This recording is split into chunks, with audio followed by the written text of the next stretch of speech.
베드로 후서 봐야 되는 거죠. 맞죠? 그죠? 네, 어딘가 하면 페이지가 135페이지 베드로 후서 하겠습니다. 자, 우리 지난주에 베드로 전서 보면서 사도 베드로도 사실 사도 베드로는 우리 갈릴리 어부였지 않습니까? 예수님의 12제자들이 대부분 다 그랬고 물론 이제 사도 바울이 그 리디아 편지를 쓴다는 게 우리가 납득이 갑니다. 왜냐하면 원체 가말리엘 문화에서 탁월한 율법을 배웠기 때문에 그런데 베드로는 사실은 우리말 오늘날 우리말로 정규교육을 제대로 받은 사람이 아닙니다. 그죠? 그럼에도 불구하고 사역을 하면서 하나님의 말씀을 알고 듣고 실행하면서 이제 겪은 것을 성령에 받아서 기록하는 것이 이제 베드로 전서 보실 때 베드로 그 전서에서는 우리가 사도 베드로가 받았던 그 고난 여기에 대해서 우리가 많이 초점을 맞추었고요. 그리고 베드로 전서에 우리 수신자들이 우리 지난주에 그 살펴본 대로 이쪽 지역 전부 다 이쪽 지역 다 벽박합니다. 우리 봤잖아요. 그러니까 뭐 갈라디아, 갑바도기아, 아시아, 비두니아 이런 데 흩어진다거나 이제 대략 어느 정도 잡히죠. 간단하게 말하면요, 지금 터키 지역이라고 보면 됩니다. 간단하게 말하면 물론 약간 차이가 약간의 터키 지역 그쪽에 이제 크리스찬들이 많이 올라갔죠. 예루살렘에 올라가는 사람들도 있고 흩어져가 있는 사람들. 그래서 일반 서신은 베드로전서 기독교, 베드로전서, 야고보서 이런 사람 이런 편지들 다 일반 서신이라고 말했고 일반 서신의 특징이 뭐라 그랬죠? 수신자가 일반이다. 그러니까 사도 바울의 편지는 수신자가 딱 정해져 있습니다. 로마서는 로마에 있는 교회 교인들이었어요.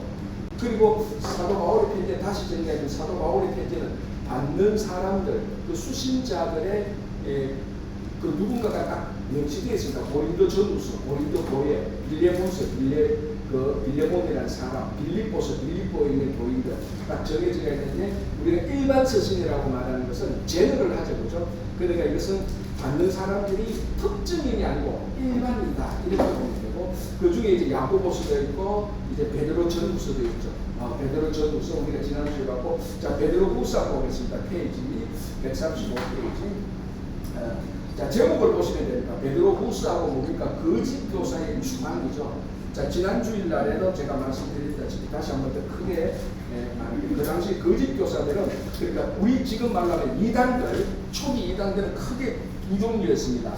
일단은 극단적인 유대주의 이단, 그죠? 이 사람들은 주로 율법이 곧 구원이다. 율법을 행해야 구원을 얻는다라는 생각이 강력하게 있었습니다.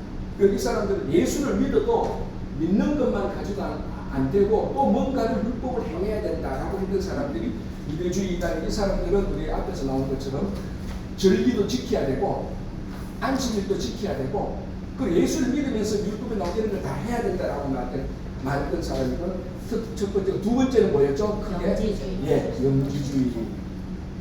자, 이 영지주의는 정확히 말하면 이 정도 단어는 알아둘 필요가 없습니다. 영지주의는 그러니까 유대교나 기독교 안에서 생긴 이념이 아니에요. 다른 데도 다 영지주의가 있어요.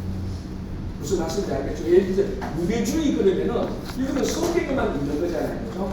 구약하고 신약에만 있는 거잖아요. 영지주의는 철학에도 영지주의가 있다고.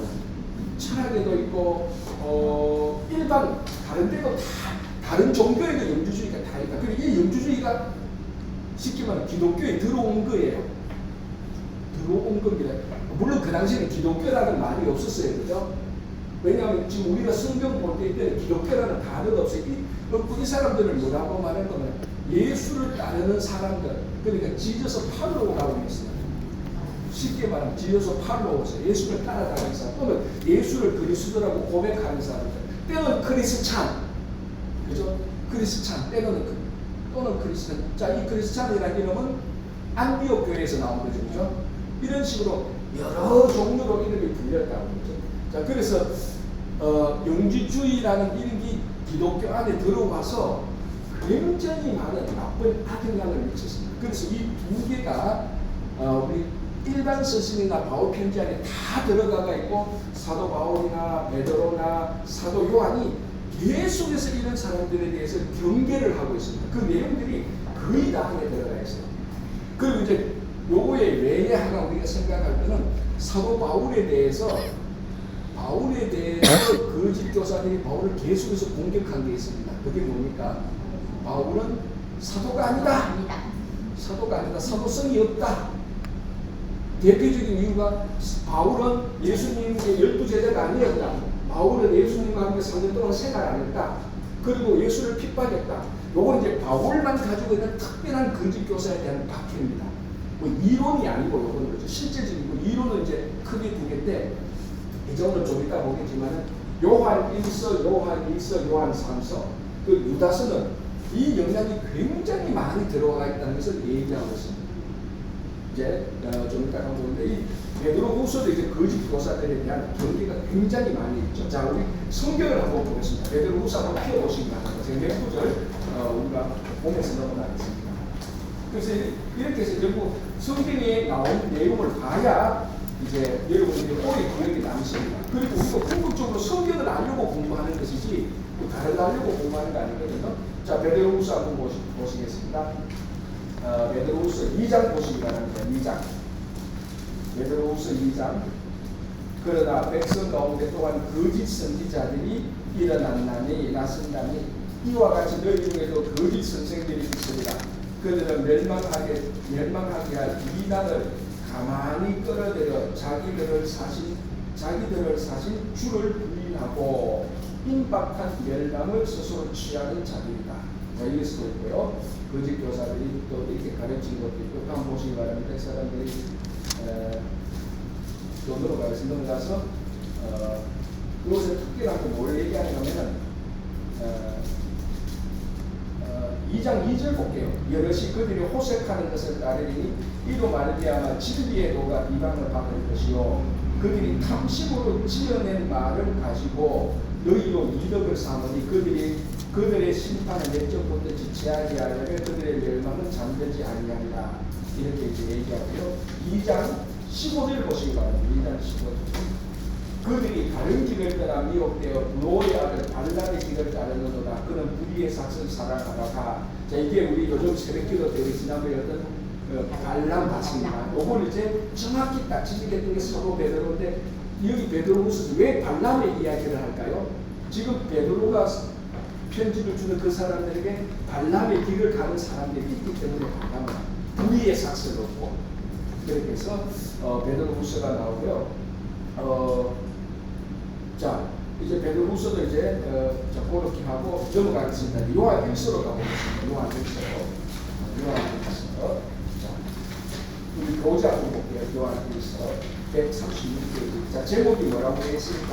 살인 가운데서의 기쁨 되는데 요한 1서는 세 가지를 우리가 봐야 되는데 이 책이 이런 부분에 있어서 약간 좀 균형을 더 잡았으면 좋겠다는 제 생각에 제가 책을 썼으면 여기에다가 한 두 가지를 더 붙여서 간단하게 첫 번째는 뭐냐면 요한 1서에서 굉장히 중요하게 보고 있는 게 성육신입니다. 성육신. 왜 성육신이죠? 2번 영지주의. 요것 때문에 그래요. 자, 영지주의는 항상 뭘 부인하죠? 육신을 부인하는 겁니다. 그런데 성육신은 하나님의 아들이 사람의 육신 가운데 오셨다. 그러니까 육신은 절대로 나쁜 게 아닙니다. 그죠? 그래서 요한 1서 보겠습니다. 그래서 요한 1서의 첫 번째는 여러분 주제를 그 책에다가 요한 1서 사귐 가운데서 기쁨이고 이렇게 동그라미 얘기를 하는 거 성육신이라고 적어놓으십시오. 자, 요한 1서 1장 1절 2절 볼게요. 자, 요한 1서 한번 펴보십니다. 자, 제가 이거할게요. 태초부터 있는 생명의 말씀에 관하여 이거 요한복음하고 비슷하죠. 같은 저자니까 그죠? 그러니까 요한복음의 입장에서도 뭐가 중요합니까? 성육신입니다. 말씀이 육신이 되어 우리 가운데 가시고 그러니까 그 내용들이 여기도 지금 들어오는 거하고 마찬가지예요. 다시 태초부터 있는 생명의 말씀에 관하여는 우리가 들어봐요, 눈으로 본봐요, 자세히 보고 우리 손으로 만진다. 이런 성육신의 손으로 만진다. 이 생명이 나타나신 바 된지라. 이 영원한 생명은 우리가 보았고 전언하여 너희 안에 너희에게 전하노니 이는 아버지와 함께 계시다가 우리에게 나타나신 바 된 것입니다. 성령십니다. 그래서 영주주의는 제가 저번에 얘기한 영주주의는 사람의 육신을 감옥이라고 생각해요. 영혼을 가두는 감옥이라 생각하고 이 사람들은 구원이 뭐냐면은 영혼이 감옥에서 빠져나가는 그 사실 자체를 구원이라고 말해요. 그래서 그 사람들은 그건 죽음이다. 그래서 영주주의는 죽음이 구원이다 이렇게 보는 사람들이 있어요. 그래서 영주주의는 범위가 굉장히 넓어요. 굉장히 넓어요. 철학, 종교, 역사, 문화 속에 다 들어가 있어요. 그게 기독교 안에 들어온 게 기독교 영주주의제 이렇게 말하거든요. 여러분 이거는 거의 신학 수준인데 다 알아들으시네. 대비 좋은 게. 근데 사실은 어려운 게 사실은 간단하게 보면 간단한 거예요. 육신을 부인하는 거. 그걸 육신을 부인하는 이스라엘 사람들이 자꾸 하니까 특별히 사도 요한은 그 육신을 부인할 때 하나님이 성육신하신 것이다 라고 요한일서부터 그렇게 얘기를 합니다. 그래서 요한일서의 첫 번째 성육신이라고 하고요. 이제 제목이 뭡니까? 사귐 가운데서 있고 이제 여기 보면은 하나님과 교제가 있고 성도 간의 교제를 중요하게 얘기하고 있습니다. 이렇게. 자,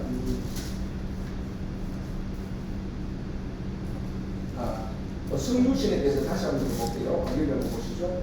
요한일서 4장을 보시면 됩니다. 4장. 사랑하는 자가 영을 다 믿지 말고 오직 영들이 하나님께 속하여야 분별하라. 많은 거짓 선지자가 이 세상에 나왔습니다. 이로써 너희가 하나님의 영을 알지니 곧 예수 그리스도께서 육체로 오신 것을 시인하는 영마다 하나님께 속하는 것입니다. 그러니까 이게 성육신하고 같이 연결되는 게 이단, 거짓 교사. 거짓 교사들은 뭘 부인했다고요? 하나님이 예수 그리스도께서 육체로 오신 것을 시인하면은 그게 진짜 영적인 사람이라는 겁니다. 영지주의가 아니고. 아이러니하죠, 그죠? 진짜 영적인 사람은 어떤 사람입니까? 예수님이 육신으로 온 것을 아는 게 영적인 사람이에요. 아이러니하죠, 그죠? 그러니까 예수님이 육신을 보는 게 영적인 거예요, 그게. 그러니까 영지주의는 예수님의 육신을 부인하는 거예요. 그러니까 이게 이단이 되고요. 진짜 영적인 사람은 진짜 예수님께서 육신으로 오신 것을 믿고 고백하는 사람입니다. 그래서 진짜 영적인 사람은 현실 속에서 신앙생활을 하는 거예요. 진짜 영적인 사람. 그래서 우리가 기존에 알고 있는 진짜 영적인 사람은 어떻게 생각하는가? 어떤 이미지입니까? 세상 다 버리고 세속 다 떠나고 저 깊은 광야로 들어가서 혼자 평생 기도만 하는 사람. 자, 그 사람은 제가 나쁜 사람이라고 말 안 해요. 그런 사람이 진짜 영적인 사람이니까 그 가운데서 진짜 영적인 사람이 있을 수 있어요. 부인 안 해요. 그러나 진짜 성경에서 말하는 영적인 사람은 세상 한가운데 들어와서 현실 속에서 사는 사람, 현실 속에서 육신으로 사는 사람, 그게 진짜 영적인 사람이에요. 그리고 우리가 생각하는 영적인 거하고 요한일서가 말하는 영적인 거하고 이게 다른 거예요. 그러니까 다시 말씀드리자면 잔소리겠지만 영적인 것은 육적인 것은 육을 아는 게 영적인 것이에요. 현실을 아는 게 영적인 것이에요. 그래서 나는 뭐 예수 믿기 때문에 현실을 몰라요. 나 예수 믿기 때문에 그런 거 몰라요. 그건 영적인 게 아니라니까요. 자, 여러분 선지자들을 보십시오. 이사야로부터 말라기까지 다 선지자들 아닙니까? 그래서 진짜 영적인 사람이잖아요. 이 영적인 사람이 현실이 어떻다는 것을 정확히 알았어요. 현실이 누가 거짓 영이고 누가 진짜 영이고 누가 분별을 못하고 누가 지금 이 공동체, 국가 공동체를 혼란스럽게 하는지 그 현실을 정확히 본 사람이 가장 영적인 선지자들입니다. 그래서 우리들이 생각하는 지금 영적인 개념을 바꿔요. 밥만 먹고 말씀만 보고 기도만 열심히 하는 사람, 물론 그런 사람이 영적인 사람이 될 수도 있지만 그거는 절반만 영적인 현실 속에 들어와야 돼요. 우리 사무소 가운데서 살아야 돼요.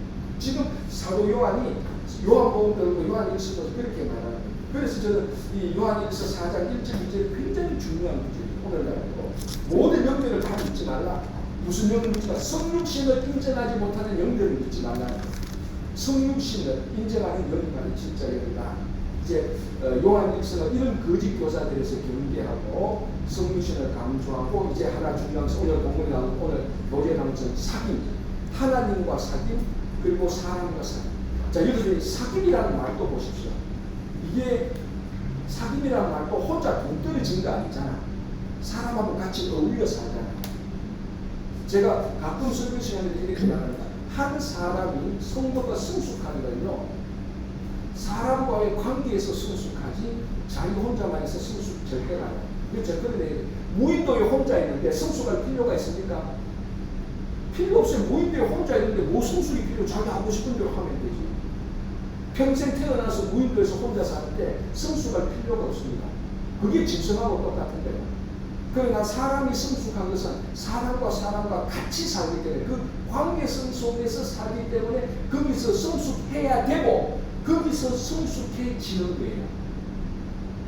그게 오늘 사도 요한이 하나님과의 사귐에서 성숙해지고 사람과의 사귐에서 성숙해지는 거예요. 그래서 우리의 성숙은 인간관계 속에서 성숙해지는 방법밖에 없어요. 그 예를 들어서 나는 인간관계가 싫어요. 난 인간관계 못해요. 그러나 나는 성숙해요. 그거 다 거짓말이에요.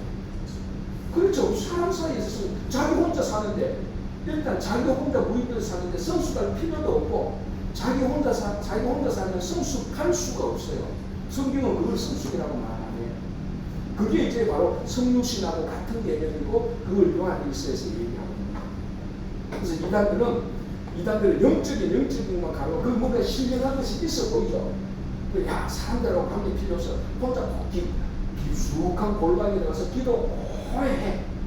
그럼 네가 굉장히 네 몸에서 거룩한 냄새가 날 거예요. 그게 영지주의가 말하는 이단이다. 자, 제가 기도를 부인하는 거 절대로 아니에요. 말씀을 부인하는 거 절대로 아니에요. 말씀과 기도만큼 사람과의 관계 속에서 깊어져야 된다. 근데 우리의 부담은 어디 있습니까? 기도도 부담이 있고 말씀도 부담이니까 또 부담은 관계성 속에서 부담이 있죠. 왜? 관계성을 하려면 내가 양보해야 되고 내가 손해를 봐야 되고 내가 잘못을 인정해야 되고 내가 그 사람들을 세워줘야 되고 내가 그 사람들을 박수 쳐줘야 됩니다. 그래야 관계가 되는 건 아닙니다. 근데 그게 어떨 때는 이제 우리한테는 자존심이 세고 나만 아는 사람들은 고집부터 그게 안 되는 거예요. 그건 그러면 성숙이 안 되는 거예요. 그게 성육신에 우리들에게 주어지는 신앙의 교훈이고 여러분 잠언의 지혜에서 잠언을 읽어보시죠. 그런 내용이 얼마나 많은지 우리가 그렇게 안 보니까 문제지. 그렇게 안 보니까 기도하고 말씀을 잘 보고 예배가 잘 되는 게 성숙이라고 보니까 그런 무질이 안 보여서 그렇지. 그래서 이 요한일서에서 말하는 성육신, 그리고 이 성육신이 사귐하고 같이 이어집니다. 성육신을 인정하게 되면 하나님이 우리 안에 오신 예수님과 사귈 수밖에 없죠. 그때 성숙함이 일어납니다. 그게 공동체입니다. 그래서 이런 공동체가 제대로 작동했던 게 초대교회였고 이게 제대로 작동하니까 로마에 있었던 사람들이 이런 사람들은 우리하고 다르다라고 자기들 인정하고 존중했죠.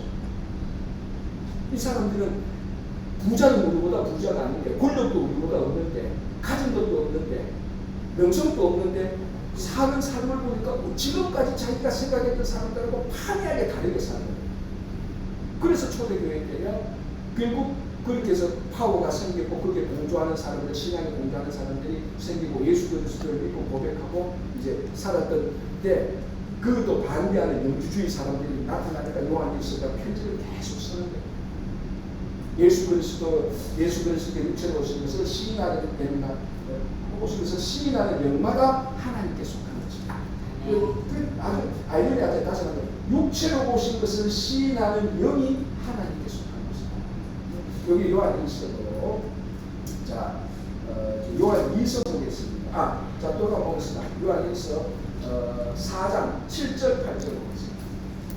사랑하는 자들아 우리가 서로 사랑하자. 사랑은 하나님께 속한 것이니 사랑하는 자마다 하나님으로부터 나서 하나님을 알고 사랑하지 아니하는 자는 하나님을 알지 못하니 이는 하나님을 사랑이시다. 자, 사랑하는 대상이 있어야 된다. 그 공동체가 아닙니다. 사랑하는 대상이 있으니까 함께 사귈 때 이 가운데 하나님이 함께 하시고 이 자체가 하나님은 사랑이다라고 단정적으로 말하고 있습니다.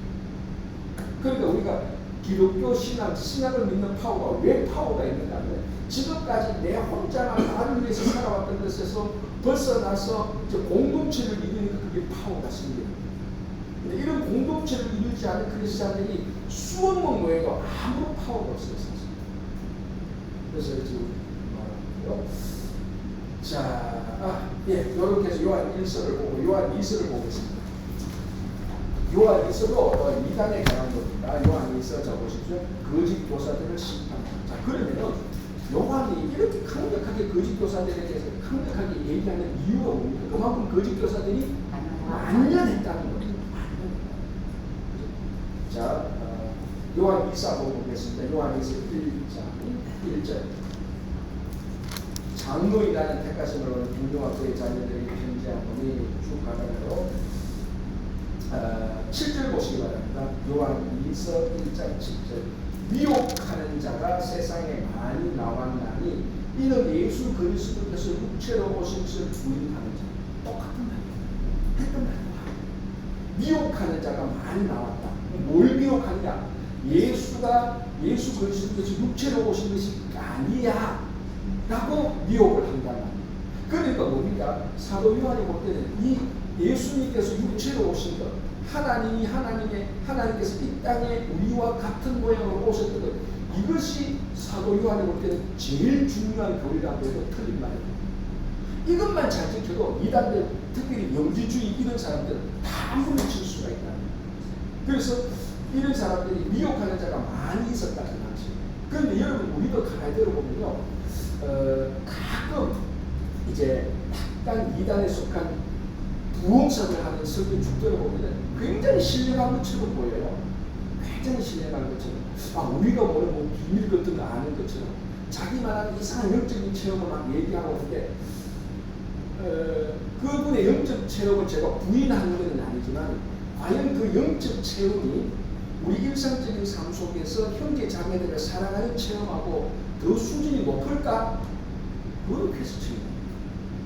무슨 말씀이에요? 혼자 기분 골반 영적인 체험을 했는가고 정말 오늘 성육신의 그 진리를 믿고 고백하며 형제들하고 살아가면서 서로 교제하는 것, 오늘 수직하면 성숙도가 어디에 더 높을까? 그거는 하나님만이 아는 건데, 제가 볼 때 사도 요한에게 물어보면 이거라고 말하죠. 두 번째라고 말하죠.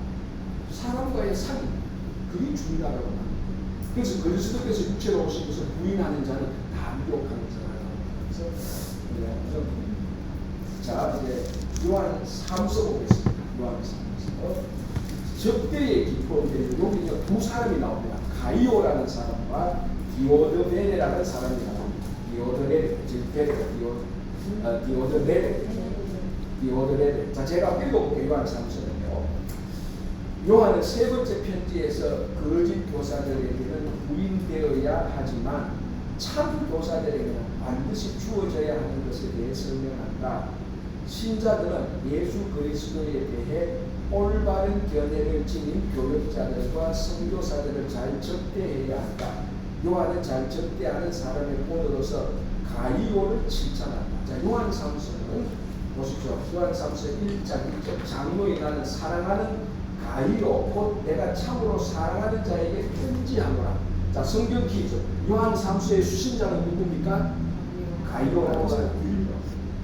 수신자. 저자는 누굽니까? 당연히 요한이죠. 요한 에nom에 또 묻죠. 어떤 요한이라고 묻죠. 투맨이 카인즈 오브 요한. 그러니까 예수님의 제자 요한. 자, 그리고 예수님의 제자 요한, 사도 요한이잖아요. 예수님의 제자 요한의 별명이 뭐죠? 사랑하는, 가장 예수님께 사랑하는 제자. 그래서 요한 1서, 2서, 3서도 계속 사랑을 얘기합니다. 아까 요한 1서도 사랑을 얘기했잖아요. 그러니까 또다시 이게 연결되는 게, 사랑이라는 것이 혼자 사랑하는 게 아니에요. 다른 사람하고 사랑하는 거예요. 그걸 공동체라고 합니다. 그러니까 생각이 다 연결돼요. 성육신, 공동체, 사랑 다 연결되는 겁니다. 그죠? 이게 다 별개 생각해요. 나는 예를 들어서 나는 성육신을 부인하면서 나는 공동체 생활을 잘하고 싶고, 그거는 세상에서는 그렇게 할 수 있지만 우리 신앙의 공동체는 그게 앞뒤가 안 맞는 거예요. 그리고 나는 공동체 생활을 잘하고 싶은데 사람은 사랑하기 싫어. 이것도 앞뒤가 안 맞는 거예요. 근데 사람을 사랑하고 공동체를 좋아하고 예수님께서 육신으로 오신 성육신을 믿는, 이게 자연스럽게 다 돌아가는 거예요. 자, 가이오에게 편지했는데 이 가이오는 참 대접을 잘한 사람인데, 이제 그 유명한 요한 3서 1장 2절이 나오죠. 사랑하는 자여, 내 영혼이 잘 돼가지고 내가 봉사에 잘 되고 간 건 아닌데 내가 이 구절 때문에 조영기 목사님이 이 말씀에 완전히 몰입이 되어서 여기에 큰 은혜를 받아가지고 평생 이 말씀을 묵상했거든요.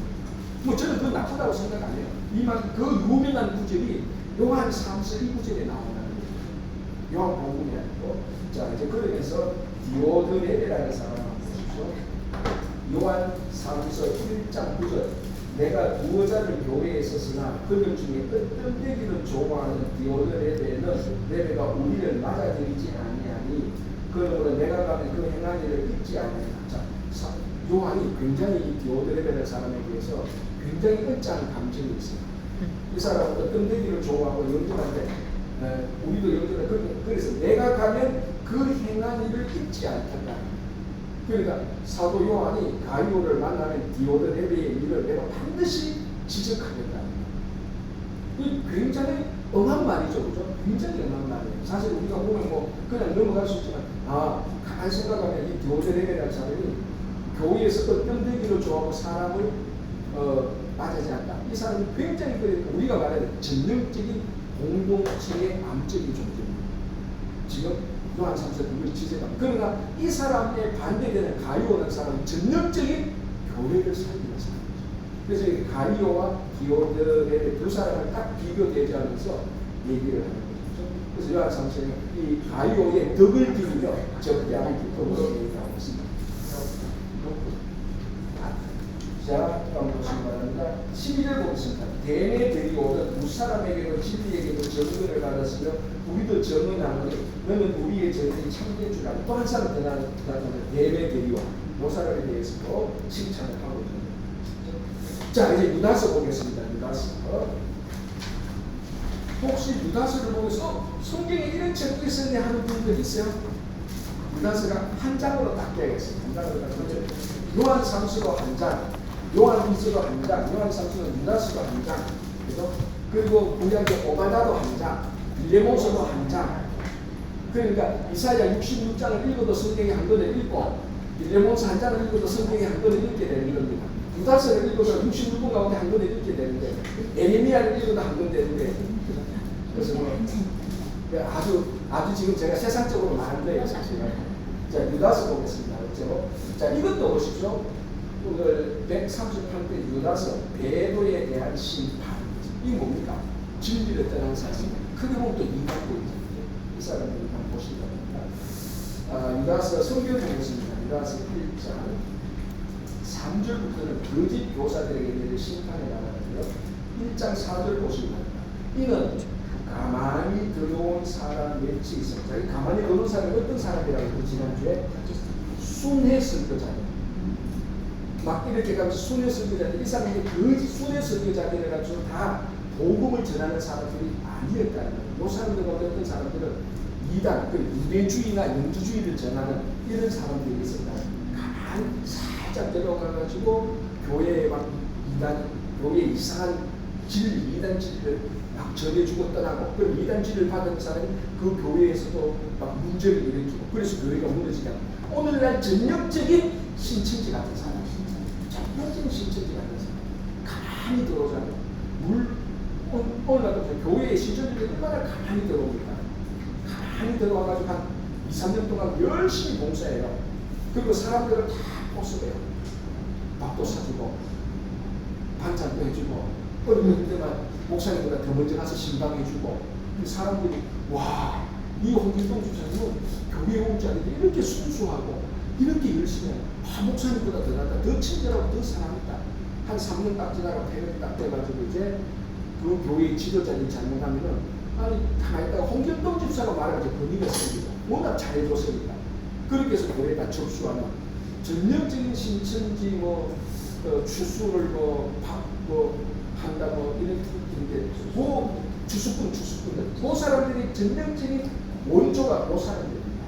가만히 들고 사람들이 있어서 그 진리를 전하고 그래서요 이제 오늘 좀 약간 이제 비하인드 스토리인데 한 몇년 동안에 목사님끼리 모이면요 새신자고 막 걱정이 되는데 이게 얼마나 웃기는 얘기입니까? 이민교에서 새신자가 들어오면 환영하고 천사처럼 환영해줘야 되는데 걱정이 되는데 더 걱정은 뭡니까? 그 사람으로서 열심히 하고 잘하면 더 걱정이 된대. 계속 살펴봐야 되니까. 여기 이거 목회자가 진짜 할 일이 아니잖아. 목회자가 사람이 할 일이 아니잖아. 아, 저는 기도를 제가 열심히 봉사하는데 목회자가 의심의 눈치를 보는 거야. 이게 얼마나 무서운 꼴이 되었어요. 아니, 환영하고 열심히 하면 세워주고 그 사람 일할 수 있도록 자리를 마련하고 그래야 교회가 되고 서로 기쁨이 있는데 요즘은 좀 괜찮아요. 한동안에 막 실증직하고 이런 게 나오니까 세신자고 뭐 걱정되고 잘하고 더 걱정되고 이게 뭐 교회가 이상하게 돼요. 그 원조가 이 사람 이단 가만히 들어와가지고 자 보시면 8절 보겠습니다. 승장 8절 그러한데 꿈꾸는 이 사람들과 또한 같이 육체를 더럽히며 권위를 없이 여기며 영광을 비방하는도다 이렇게 이 육체를 더럽히면 요거 좀 비슷하죠, 그죠? 들어와서 이 교회 목사님 말이지 영적이 좀 부족해. 여러분 어떤 사람이 와서 우리 교회 목사 영적인 거 부족해 가는데 교회 약간 불만 있는 사람은 다 받아들여. 영적으로 완벽한 목사가 어딨습니까? 아니 제가 뭐 어디서 위로를 받는가 하면 거짓 교사들이 바울을 공격하니까 사람들이 거짓 교사 말을 들어요. 제가 목회자에서 어떤 위로는 야 바울도 거짓 사람들이 유혹하니까 바울도 공격당하는구나. 야 우리 같은 사람이 이거 공격 뭐 한마디만 해도 축풍당일처럼 쓰러지는 그 생각이 들어요. 그래 이 거짓 교사들의 이 선동하고 조작하고 모험하는 파워는요 절대로 가볍게 얘기해요. 이 육체를 베풀고 막 권위를 없이 여기고 전부 이쪽 사람. 그러니까 사도 요한도 유다도 베드로도 바울도 다 편지에 이단 경계에 대한 이야기 다 들어가. 그거 없는 편지가 없어요. 왜 이럴까? 그만큼 이단들 거짓 교사들이 만연했다는 것입니다. 자 이렇게 해서 이제 미가서를 보고요. 자 드디어 오늘 마지막 것입니다. 그 유명한 요한계시록을 보도록 하겠습니다. 요한계시록. 자, 오늘 우리 책을 보기보다는요, 요한성실의 요한계시록인데요. 요한계시록을 읽어보면은 이게 굉장히 재미있기도 하고, 굉장히 혼란스럽기도 하고, 누가 좀 해석을 해줬으면 좋겠다라고 하는 가장 유명한 책이 요한계시록입니다. 예를 들어서 여러분들이 뭐 누가복음을 읽고 마가복음 읽을 때는 다는 모르지만 그래도 그런 얘기 하는데 이제 요한계시록은 6장 7장 보고 나면 이제 막 혼란스러워요. 1장 2장 3장까지는 좋아요. 왜냐하면 1장은 서론이고 2장 3장은 7개 교회에 대한 책망과 권면이 나오고 4장 5장은 천상례를 보여줍니다. 그래도 거기까지는 오케이 이렇게 6장부터 넘어가면 심판이 나오기 막 치잖아. 그럼 이게 뭐 어느 심판인지 막 혼란스러운 일이 계속해서 반복됩니다. 그래서 요한계시록을 여러분들이 앞으로 읽을 때는 첫 번째 요한계시록의 구조가 어떻다는 것을 반드시 알아야 합니다. 그래야 요한계시록을 읽다가 길을 잃어버리지 않습니다. 요한계시록을 읽을 때 제일 난점이 그걸 읽다가 길을 잃어버려요. 지금 내가 어디 있지? 뭐하고 있지? 이게 왜 여기 있지? 이제 5장까지는 길을 안 잃어요. 6장부터 들어가면 서서히 나중에 13장, 14장 가다가 15장 막 넘어가면 지금 뭐 하는 거지? 이렇게 혼란이 생겨서 요한계시록은 반드시 전체 구조를 다 외울 필요가 없지만 외우면 제일 좋지만 전체 구조를 봐야 될 필요성이 있습니다. 자, 그건 이제 오늘 제가 나눠주면서 한번 보고요. 자, 먼저 우리가 서론격으로 143페이지를 한번 보시면 143페이지. 자, 여기에는 요한계시록은 누구에게 보낸 편지입니까? 아시아에 있는 7교회에 보낸 편지입니다. 이제 그 7교회가 에베소로부터 라오디게아까지 쭉 나오는 거죠. 이제 우리가 지도를 많이 봐서 에베소 어디 있는가 알죠? 대충 그죠? 그래서 에베소를 보면 반모라는 섬에서 똑바로 보면 에베소가 보입니다. 그래서 에베소에 제일 먼저 편지를 보내면 이 편지가 요람형으로 쭉 돌아가게 됩니다. 그러니까 요람형 내가 보고 이쪽으로 보내는데 이 7개 도시는 전부 다 자기가 있는 그 지역에 오늘날로 말하면 우체국이 있는 도시입니다. 우체국이 있는 도시. 스와지아. 그래서 그 지역에다가 편지를 보면 그 지역이 쉽게 전달이 되는 겁니다. 각 지역에 우리말로 우체국이 있는 도시다 이렇게 보면 돼요. 그래서 이제 에베소부터 서머나, 버가모, 두아디라, 사데, 빌라델비, 라오디게를 쭉 편지를 보는데 이 지도는 이제 우리들이 바울의 우리가 1차, 2차, 3차 보면서 이쪽 지역을 많이 살펴봤습니다. 그렇죠? 자, 그렇게 해서 이렇게 보면 되고요. 자, 이제 전도사 요거 좀 나눠주시면 끝나가되겠어요? 이게 구조. 자, 구조 한번 보시기 바랍니다. 자, 여기, 이제 여기 이제 이거는 제가 정리한 구조는 아닙니다. 굉장히 구조 정리를 잘해난 다른 사람들 거 제가 카피해가 왔습니다. 자, 이제 요한계시록 이걸 이걸 보고 있습니다. 자, 일단은 16장까지 나와 있죠. 16장까지 나와 있는데 처음에는 대구조가 있습니다. 대구조, 큰 구조로 이제 이렇게 보고 중구조로 보고 내용은 이렇게 쭉 나오는데, 자, 1장 1절에서 8장은 서론입니다. 그게 예수님의 모습이 나타납니다. 요한계시록 1장에 예수님의 모습이 나타나고 나는 알파요 오메가로 말하고 7별이 나타나고 7금쪽대는 7금쪽대 가운데 이제 뭐 거미시고 좌우의 낙선적으로 나타나는 이 요한계시록 1장 1절에서 8절까지 나타납니다. 예수님의 모습이죠. 자, 이제 1장 9절에서 3장 22절까지 3장까지는 여기까지는 괜찮아요. 7교회가 나오죠. 이제 에베소, 스무나, 버가모, 두아디라, 사데, 빌라델비아, 라오디게아인데요. 자, 여러분 아까 뭐 지도를 한번 보시기 바랍니다. 순서가 어떻습니까? 시계 에베소로부터 시작해서 시계 반대 방향으로 정확히 돌아가죠. 그죠? 여기서 에베소, 스무나, 버가모, 두아디아, 사데, 빌라델비아, 라오디게아. 그래서 에베소로부터 요람이 시계 반대 방향으로 정확히 7개 교회로 돌아가고 그 순서로 되어 있습니다. 그러니까 왜 7개가 이런 순서냐? 왜 구한 것 아니라 거기서부터 시계 반대 방향으로 이런 것들. 그래서 7교회가 나오는데, 자, 그리고 이걸 잠시 우리가 적고 7교회 한번 보시면 7교회.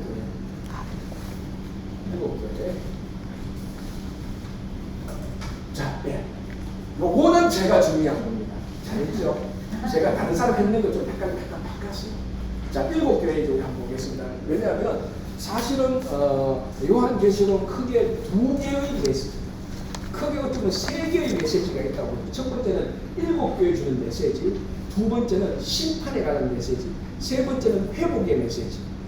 회복이 이제 새하늘과 새 땅 나타나고 새 예루살렘이 나타나고 마라나타 아멘 주 예수 오소서라는 그런 메시지를 연결 메시지로 보면 그렇게 볼 수 있습니다. 7개의 주는 중요한 교회에 대한 메시지, 심판에 대한 메시지, 회복 또는 승리에 대한 메시지.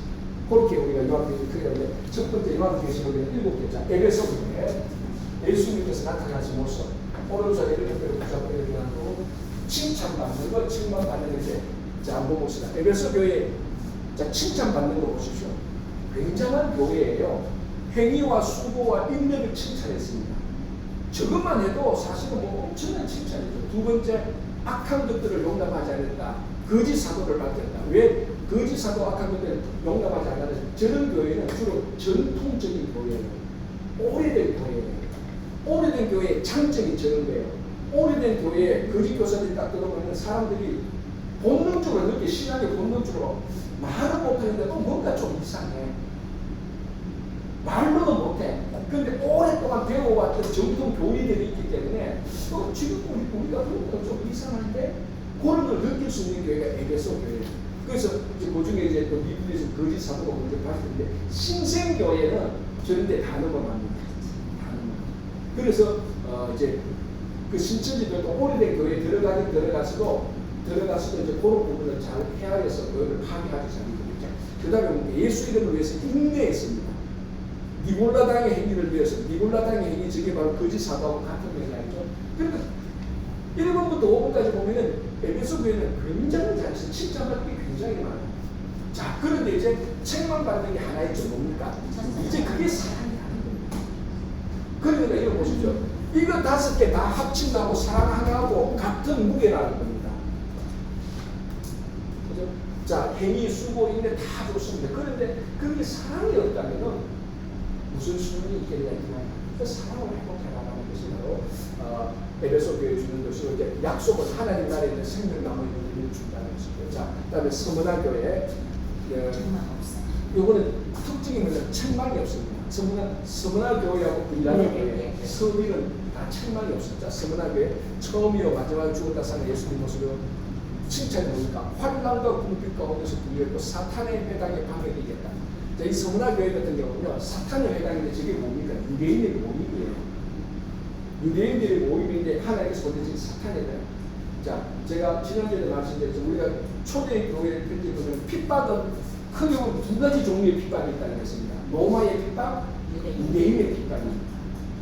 그런데 실제로 자기들의 삶 속에서 특별히 일곱 교회에 이 소아시아의 일곱 교회의 핍박은 로마의 핍박보다 유대인의 핍박이 더 날카로웠어요. 왜냐하면 자기들하고 같이 사니까 자기들끼리 우리말로 왕따시키고 그 가게 못 가도록 하고 비즈니스 못하게 하고 직장에서 쫓아내고 우리 식으로 이게 다 유대인의 해당입니다. 그런데 그런 방해를 이겼다는 겁니다. 그게 참 쉽지 않아요. 괜찮아요. 그죠? 우리가 예수 믿는 것 때문에 예수 믿는 것 때문에 내 아들이 직장에서 잘렸다. 예수 믿는 것 때문에 내 아들이 대학을 못 간다.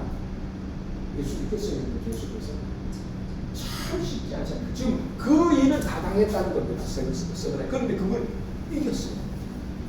이거는 참된 신앙의 진리를 알고 거기에 헌신하지 않으면 못하는 겁니다. 대충 주일 되면 그냥 교회 한번 갔다가 점심 먹고 오는 사람들은 절대로 이거를 이 서문학교 환난과 궁핍 가운데서 못합니다. 자, 이 사람들은 부유했죠, 그죠? 환난과 궁핍 가운데서 부유했어요. 이 말이 뭡니까? 실제적인 삶은 좀 가난했어요. 다른 사람은 100만 불짜리 집 살 때 우리는 그냥 렌트 사는 거예요. 그래도 부유함이라는 것이 진짜 성도의 부유함이라는 것이 예수 그리스도를 믿고 고백하고 동행함으로 부유한 삶을 사는 겁니다. 그죠? 좋은 집에 사는 게 아니고 세상 사람들은 그렇게 생각 안 하죠. 우리는 그렇게 생각을 하고 있는 거죠. 서문화 교회가 그걸 전형적으로 제일 잘하는 겁니다. 자, 그럼 책망은 뭡니까? 책망은 없습니다. 이렇게 잘했는데 대신 권면이 있어요. 고난을 두려워하지 마. 끝까지 참 여기 잘하고 있다. 이제 그게 그 유명한 죽도록 충성하라 성경에 내려가는 요한계시록 2장 10절. 여러분 받았던 임직회에 항상 있는 말씀 저게 아닙니까? 죽도록 충성 성경에 내려가는 이게 서문화 교회에 준 아주 진주 같은 권면입니다. 자, 그래서 둘째 사명을 받지 않겠다 약속하는 것이요. 셋째는 버가모 교회 좌우에 말씀금을 가져가 예수님께서 말씀금을 가져가서 참 나타나는 거예요. 왜냐하면 버가모는 이 적화를 가진 사람이 실제 권위자라는 그런 이제 제도가 있기 때문에 그렇게 나타납니다. 보시면 사단의 권자가 있다고 해서 예수 이름을 굳게 잡았다. 안디바가 죽을 때 믿음을 버리자. 여기 이제 안디바라는 이제 뭡니까? 순교자가 버가모에서 나왔어요. 자, 그런데 잘못된 건 발람의 교훈을 따르는 자예요. 발람의 교훈이 뭡니까? 우리가 같이 인식했잖아요. 두 가지죠. 음행과 우상숭배. 그러니까 뭔지는 몰라도 버가모 교회에 우상 제물과 음행과 관련된 사람들이 있었다는 겁니다. 여기 이제 그 발람의 교훈이 디골라당의 교훈하고 같이 연계되는 거예요. 회개하지 않으면 예수님이 그것들을 그럼 여기 보시죠. 그러니까 버가모 교회는 굉장히 양극단에 있는 거예요. 한쪽에서는 숭배하는 사람들도 있는데 한쪽에서는 음행하고 우상 숭배하는 사람이 있어요. 양쪽. 그러니까 이 폭이 한쪽은 저쪽이 악한 쪽, 한쪽은 이쪽 가장 좋은 쪽이에요. 제가 전에 한번 얘기했잖아요. 이 당시에 가장 극한 숭배 방식이 뭐라고 했죠?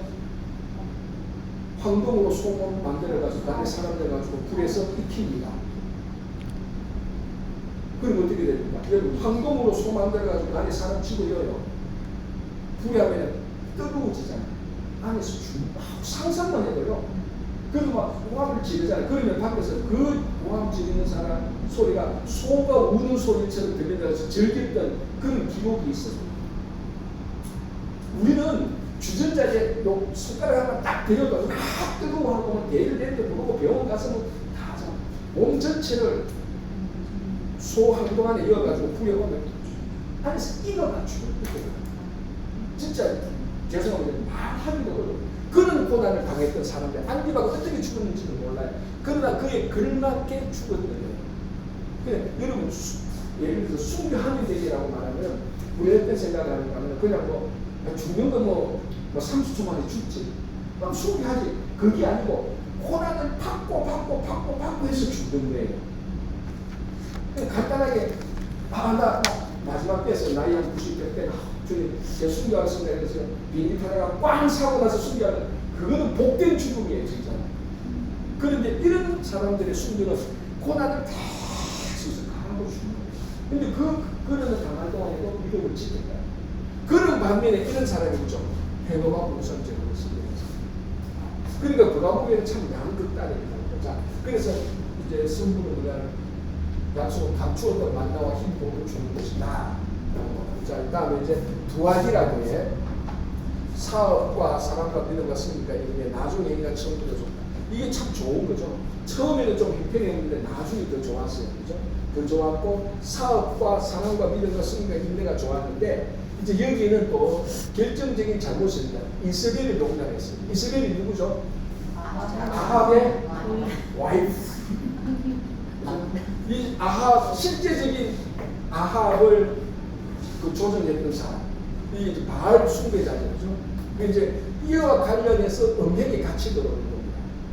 그러니까 여기도 봐주시면 사업과 사랑과 믿음과 성김과 인내를 좋은 사람이 있는 방에 여기 왜곡되면은 사업과 사랑이 왜곡되면 이스라엘처럼 되는 거거든요.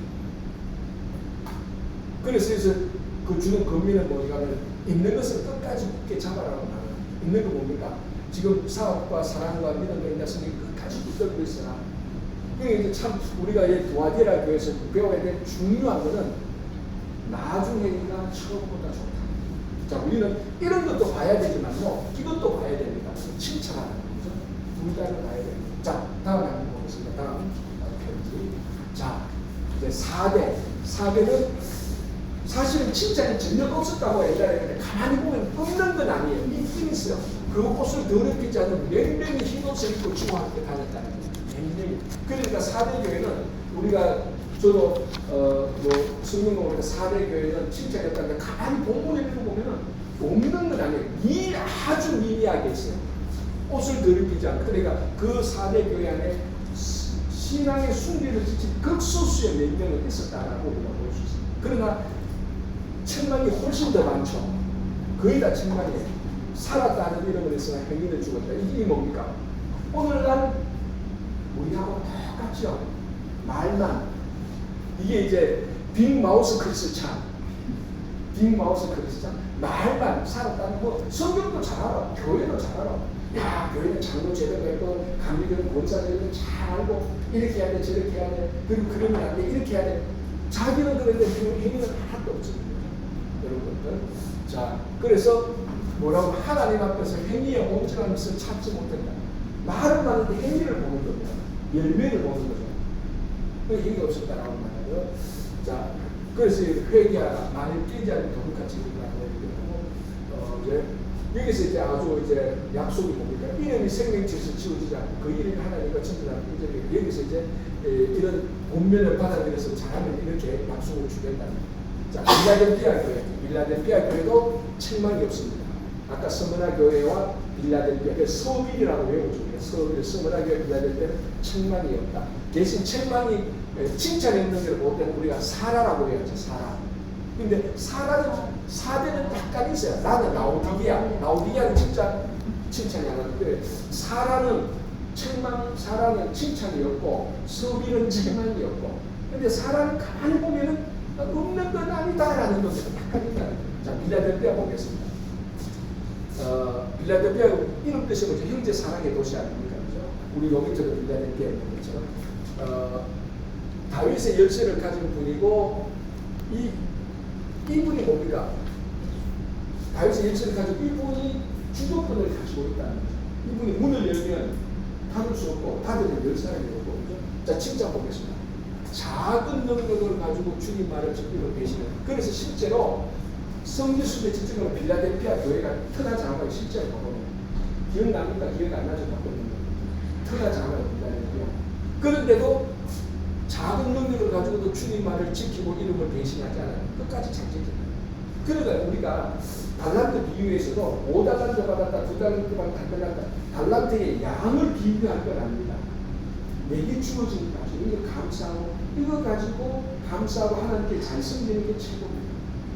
근데 참고로 우리 신앙은요, 지금 우리가 살고 있는 세상의 논리하고 반대되는 게 전부 어떻게 보면 반대돼요. 세상 사람들은 그걸 잘 사용하는 게 중요한 거 얼마를 받아낸다고 중요하죠. 야, 너는 한 달란트에 나는 5달란트 요거를 보는 겁니다, 세상 사람은. 그러나 우리는 그걸 보는 게 아니고 내게 주어진 달란트를 어떻게 잘 사용할까 보는 겁니다. 그리고 제일 잘한 교회가 빌라델피아 교회입니다.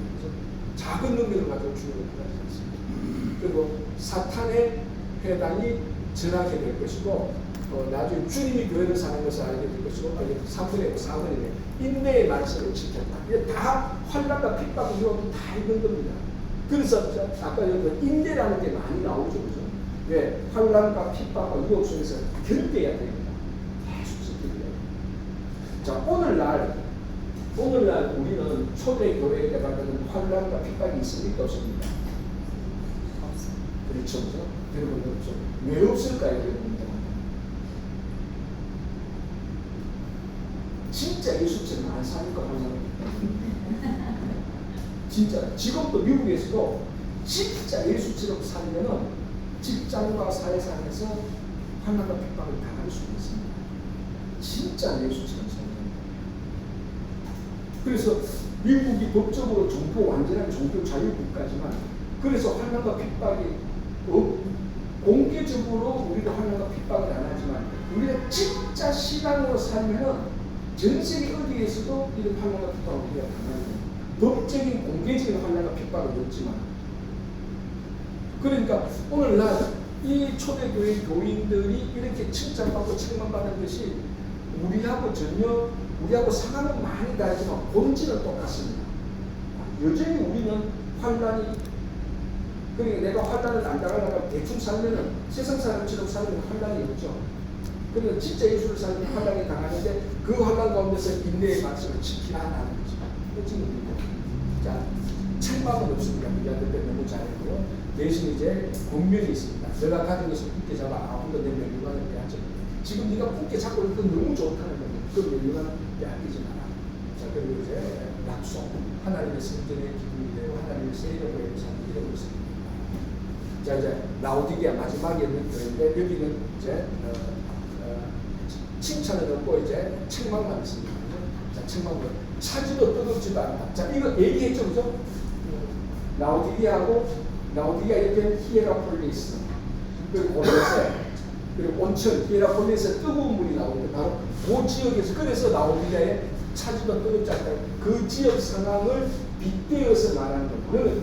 차든지 뜨겁든지. 그러니까 신앙이 순수하지 않다는 거예요. 열정도 없고 아무것도 아니고. 그러니까 오늘날 우리하고 진짜 많이 닮았잖아요. 진짜 우리가 솔직히 진짜 야, 내가 찬 것도 아니고 뜨거운 것도 아니고 없는 것은 아닌데 있는데 미지근하고, 교회는 가는데 예배를 드려도 뭐 말씀의 기쁨도 없고, 재미있게 노는 거는 좋고, 교회 안 가니까 찝찝하고 미지근한 거예요. 오늘날 많은 사람들. 자, 그런 거는 통하게 됩니다. 그러니까 자, 여러분 중동지에 가서 물 이상한 거 먹어보세요. 못 마십니다, 그죠? 막 토해내서 그 물을 그래서 라오디게아에 이렇게 말을 하는 겁니다. 자, 두 번째 부자라고 착각하고 있는데, 이쪽 지역이 라오디게아 지역은 그쪽 교통이 굉장히 발달하고 무역이 굉장히 발달하고 그쪽 지역은 사실은 사람들이 다 많이 사는데요. 우리 가봤더니 파묵칼레 다 그쪽으로. 그래서 그 사람들은 다 전체적으로 경제적으로 부유한 사람들이에요. 그래서 부자라고 착각하고 있는데, 물론 물질적인 부자는 맞아요. 그러나 하나님께서 보시는 부유한 사람은 아니죠. 자, 그래서 이제 뭐라고 말하면 본명을 하죠. 불로 연단한 금을 쌓아. 연단한 금. 차지도 뜨겁지도 않다니까 좀 연단을 받아라. 그래야 좀 차거나 뜨거운 그리고 벌거벗은 수침을 내라고 안약을 써서 눈에 바르라. 눈이 다 가려져가 있으니까 이 뭐가 짚인지도 모르는데 미지근하고, 그 부자라고 착각하고 있으니까 안약을 좀 사서 눈에 바르서 진리를 보래. 네가 진짜 부자인지. 하나님께서 보실 때는 다 벌거벗고 다니는데, 자기들은 뭐 양보도 입고 막 밍크도 입고 막 입고 다니니까 하나님께서는 다 벌거벗습니다. 그 자기의 벌거벗은 것을 알기 위해서 안약을 써서 눈에 좀 발라라 이렇게. 자, 특징이 그래서 똑같아요. 차주가 뜨겁지만 당연히 어떤 범인을 줘야 되니까 열심히 없다는 거죠. 전형적인 것이죠. 그래서 주님의 음성을 듣고 복음을 열라. 자, 여기에 나오는 그 유명한 하나님 말씀이 뭐죠? 요한계시록 3장. 내가 문 밖에 서서 문을 두드리고 돌처럼 들었으니 네가 내 손 들고 문을 열면 내가 내려 들어와 너와 함께 묵게 마셔. 그게 라오디게아 교회에 준 말씀입니다. 그러니까 우리가 하는 그 유명한 말씀, 생명의 멸류가 죽도록 출사. 그건 어느 교회에 줬다 되지 않나? 스무나. 맞죠? 스무나 아니에요? 맞죠? 스무나였죠? 그리고 라오디게아는 이 유명한 말씀, 볼지어다 내가 못 가서 문을 두드리고. 4장이 3장이 있었죠? 3장이 있었죠. 그래서 앞서 이렇게 했을 때 간략하게 이렇게 했는데 여러분들 오늘 혹시 시간이 되게 가서 요거 딱 펴놓고 요한계시록 1장 18절 7개 하고 잘 한번 읽어보십시오. 굉장히 정리가 잘 됩니다. 자, 이제 요거하고 다시 대구조로 넘어가겠습니다. 대구조. 요렇게 해서요. 요한계시록 3장까지 읽어서 요까지는 잘 읽어요. 요까지는 그래도 뭐 그런데 약간 이제 신비한 쪽으로 갑니다. 그리고 난 다음에 이제 하늘 성민에 대한 환상. 자, 대구조를 보겠습니다. 자, 이제 우리가 요까지 봤죠, 그죠? 이제 4장부터 딱 4장 딱 가면은 하늘에 대한 환상인데 하나님께서 사도 요한은 환상 가운데 하늘로 데리고 올라갑니다. 올라가서 보여주는데 24장로가 내생물과 함께 하나님께 예배드리는 영광 돌리는 모습이 나타납니다. 그래서 창조자들은 고급가들은 이제 하늘에서 음성이 들리죠. 이제 심판의 인을 나오는데 인을 떼면은 인을 뗄 때마다 하나씩 심판이 나오는데 누가 이 인을 뗄 것인가 하는 겁니다. 뗄 자격이 누가 있냐? 이 인을 뗄 자격이. 자, 요한계시록 한번 보겠습니다. 간단한 요한계시록 4장을 일단 먼저 요한계시록 4장 보죠.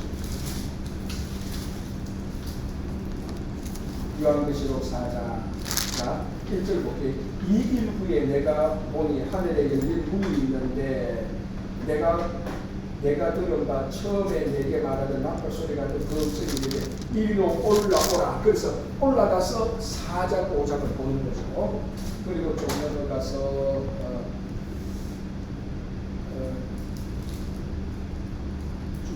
4장 4절 또 보좌에 둘러 24 보좌들이 있고 그 보좌들 위에 24 장로들이 흰옷을 입고 머리에 금관을 쓰고 앉았더니 이 사람이 찬양을 하는 겁니다. 자, 그리고 8절 내 생물은 각각 6날개를 가지고 내 생물이 와서 또 찬양하고 이렇게 해서 하늘 보좌를 보여주는 겁니다. 자, 여기 4장이고요. 5장으로 넘어가겠습니다. 자, 이제 심판 준비를 하는 겁니다. 심판 준비를 하는데 5장 1절 내가 보면 보좌에 앉으신 이의 오른손에 두루마리가 있습니다. 두루마리를 들었는데 거기에 안팎을 쓰고 7인이 봉해졌습니다. 두루마리를 이제 그 7개를 다 떼야 두루마리가 다 열리잖아요. 7 있는데 두루마리를 딱 쥐고 있는데 자, 누가 와서 이를 떼라는 겁니다. 누가 뗄까? 자, 보십시오. 2절에 또 보면 힘있는 천사가 큰 음성으로 외치기를 누가 그 두루마리를 펴며 그 이를 떼기에 합당하냐? 누가 뗄 수 있냐? 자, 그래서 6절, 5절 장로 중에 한 사람이 내게 말하되 울지 말라. 유대 지파의 사자 다윗의 뿌리가 있으니 그 두루마리와 7인은 떼시리라 하더라. 내가 또 보니 보좌와 내 생물과 장로들 사이에 한 어린 양이 서 있는데 일찍이 죽임을 당한 것 같더라. 그에게 7뿔과 7눈이 있으니 이 눈을 온 땅에 보내시려는 하나님의 7병이더라. 자, 보십시오. 8절 7절까지 그 어린 양이 나와서 보좌에 앉으신 이의 오른손에서 두루마리를 취하십니다. 그 두루마리를 취하심에 자, 이 두루마리를 누가 취했습니까? 어린 양이.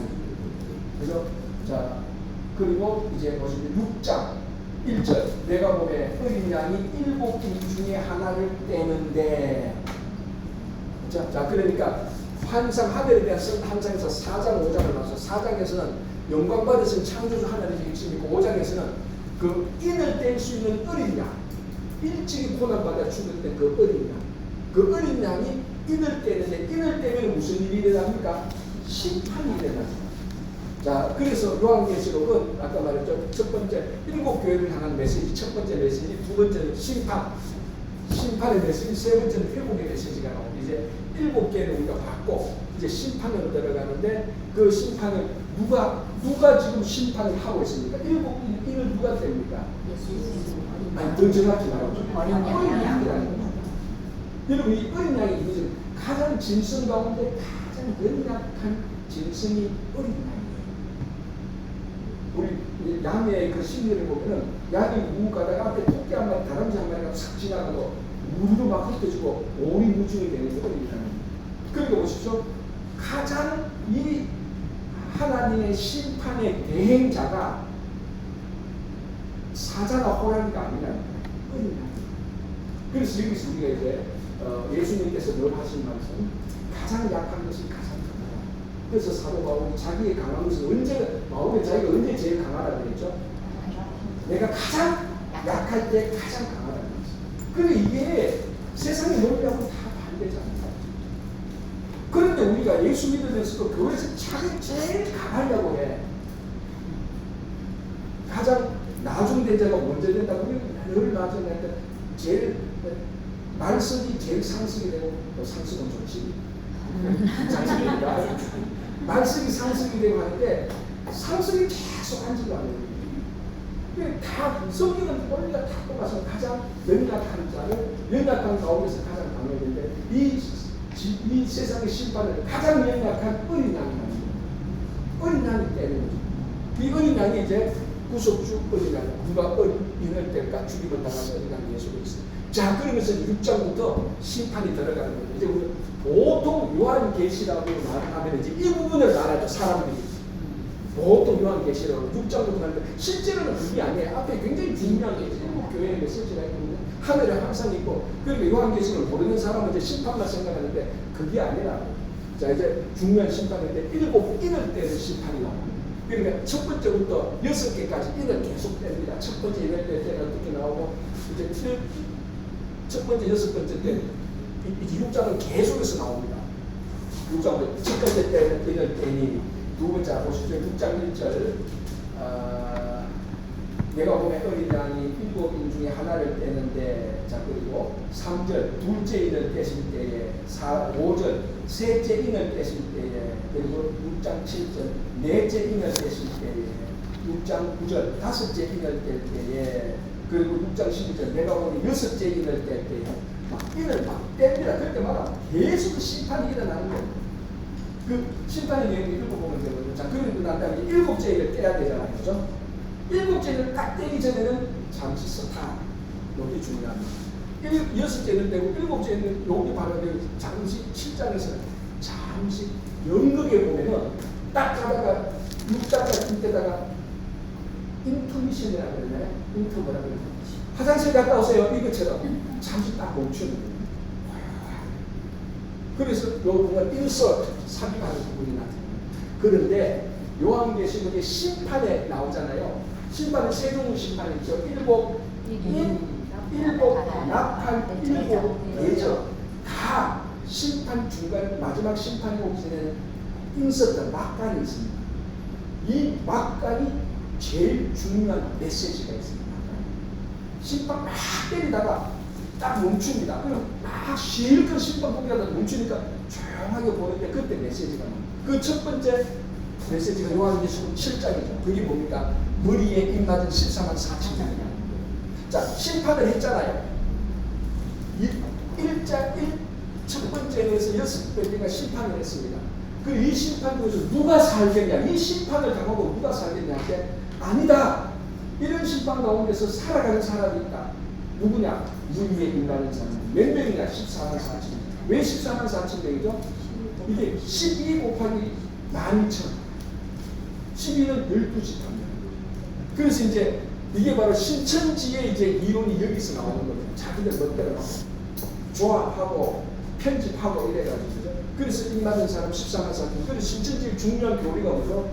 하나님의 장막에 14만 4천 명이 차면은 예수님이 온다. 그렇게 말해요.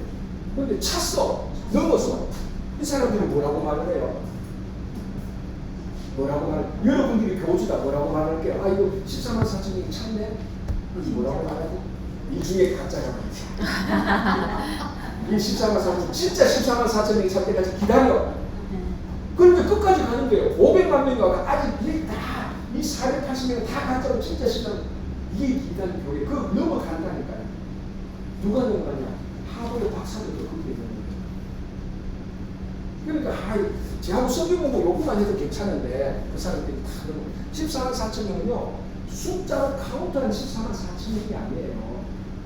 이게 12 곱하기 10이라는 것은 모든 지파의 하나님 한 사람을 구원한다는 의미가 있는 거예요. 상징성이 있는 거예요. 12는 먹고 보니까 3 곱하기 4잖아요. 3이 뭡니까? 완전수고 4는 동서남북 온 천지에 있는 겁니다. 그러니까 14만 4천 명을 말할 때 이렇게 많은 심판을 당해도 첫 번째에서 여섯 번째까지 많은 심판을 당하고 하나님께서 구원하시는 많은 사람이 또 있다. 이거 마치 엘리야에게 바알에게 무릎 꿇지 않는 7천 명을 남겨줬다는 그 메시지처럼. 그러면 그 당시에 진짜로 딱 엘리야 시대 때 바알에게 무릎 꿇지 않는 사람이 카운트에서 딱 6,999명 다음에 그 다음에 딱 7,000명이었어. 아니잖아요. 그 의미가 뭡니까? 7이라는 숫자가 많다. 완전수야. 하나님께서 구원받는 사람은 너가 몰라도 많이 있다고 얘기합니다. 그하고 같은 맥락으로 14만 4천 명. 14만 4천 명은 카운트한 숫자가 아니고 하나님의 비밀한 사랑의 승리가 없어 구원한 사람이 많다. 자, 이렇게 막 심판이 나가니까 다 겁나잖아요. 우리 말하면 와, 다 죽겠다 하고 말할 때 아니야, 다 죽는 게 아니야. 하나님께서 구원하시기로 작정한 문에 임하는 사람이 살아.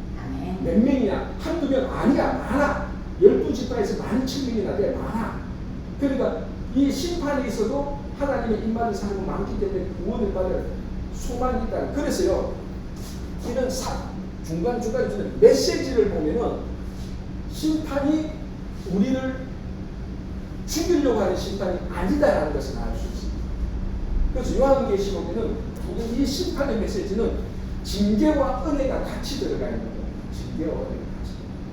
그래서 요한계시록 그냥 재미있는 책으로 읽으면 이게 그냥 다 심판이죠.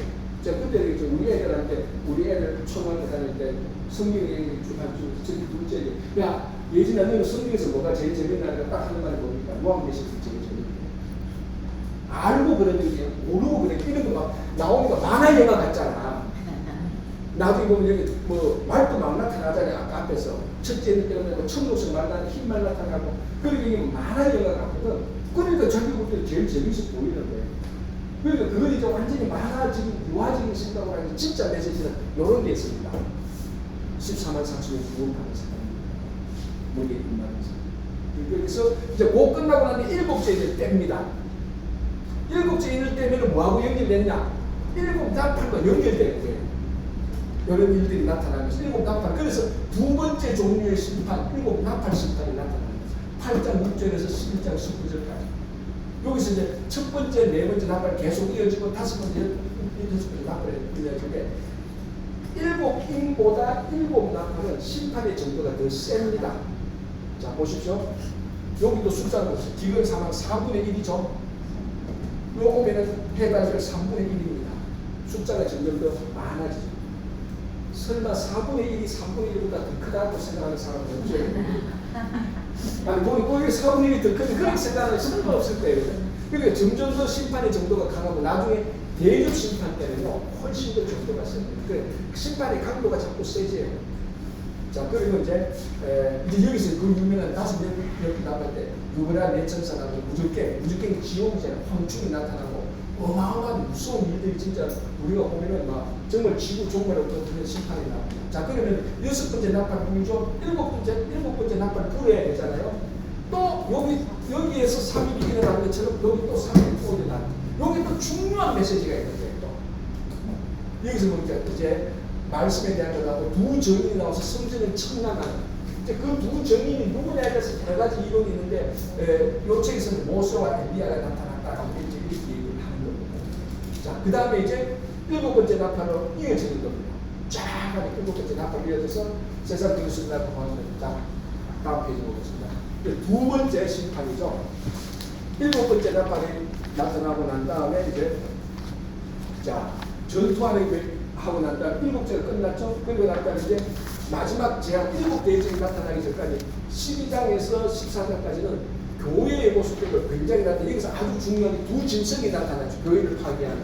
첫 번째 짐승과 두 번째 짐승인데 이 사람들이 뭡니까? 바다에서 나온 짐승과 땅에서 나온 짐승인데, 자 여기서 이 사람들한테 바다는 항상 지중해입니다.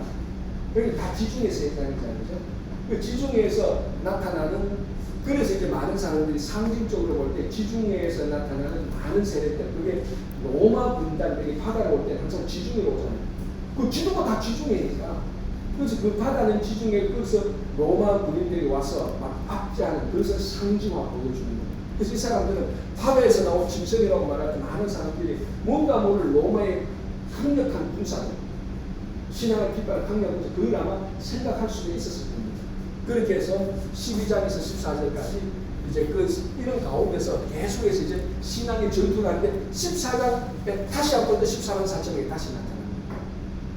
그러니까 요한계시록에서 14만 4천명, 구원받은 14만 4천명이 몇 번 나타나죠?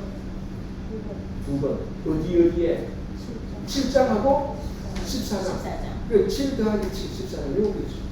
14장 합친 7 더하기 7, 14장이고 14만 명이 또 14만 4천명이 또 나타납니다.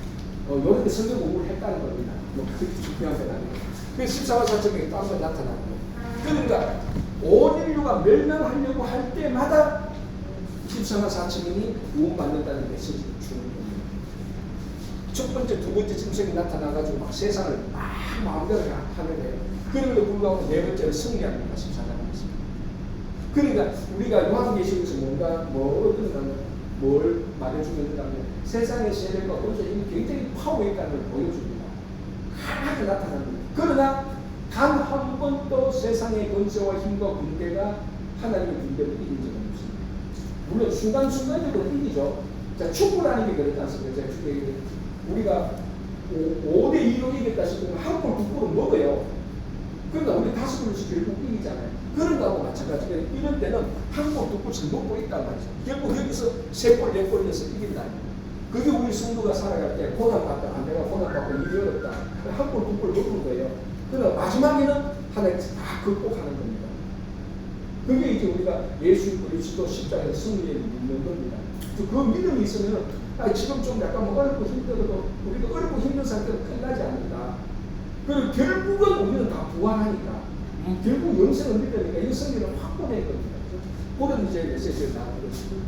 자, 이제 마지막 이제 대접 심판이 이제 남았습니다. 이게 엄청나게 15에서 16년 그대로 막 7대접까지 그대로 심판 나옵니다.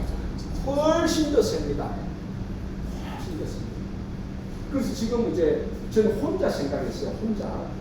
이거는 뭐 이번에 코로나가 터지면서 야, 이런 심판들이 이게 진짜 요한계시록에 나오는 게 아니구나.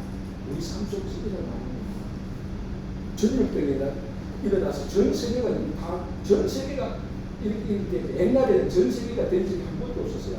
전 세계가 한 질병으로 인하여서 팬데믹이 된 적은 코로나가 처음입니다. 없어. 다이스도 엔데믹이었죠. 유럽의 패스트도 한 지역적이고 지금은 전 세계가 다 동시에 들어가고. 왜 그렇죠? 다 연계되어 있습니다. 옛날에 비행기 타고 하루 만에 보면 전 세계로 가지 않았습니다. 지금 비행기 타고 하루 만에 전 세계로 가니까, 그러니까 이게 교통, 통신, 이런 편리가 뒤집어 보면은 훨씬 더 인류가 위험하게 됩니다. 질병에 관해서. 옛날 같으면 코로나가 일어나면 그 일어난 그 지에서 엔데믹으로 끝났어요. 그냥. 그러니까 팬데믹은 안 됐죠. 근데 이제는 팬데믹이 다 되는 겁니다. 이걸 딱 볼 때 제가 개인적으로 느끼면서 아, 이 진짜 요한계시록의 심판이 맞네. 그러니까 내가 혼자서 야, 김목사 이제 네가 그걸 만내하면 어떡하냐. 처음부터 만내해야지. 이제 만내하면 어떡하냐. 제가 굉장히 부끄러웠어요. 이제 보니까 코로나 터지니까 이게 맞네 이렇게 되더라고. 그렇게 되더라고요.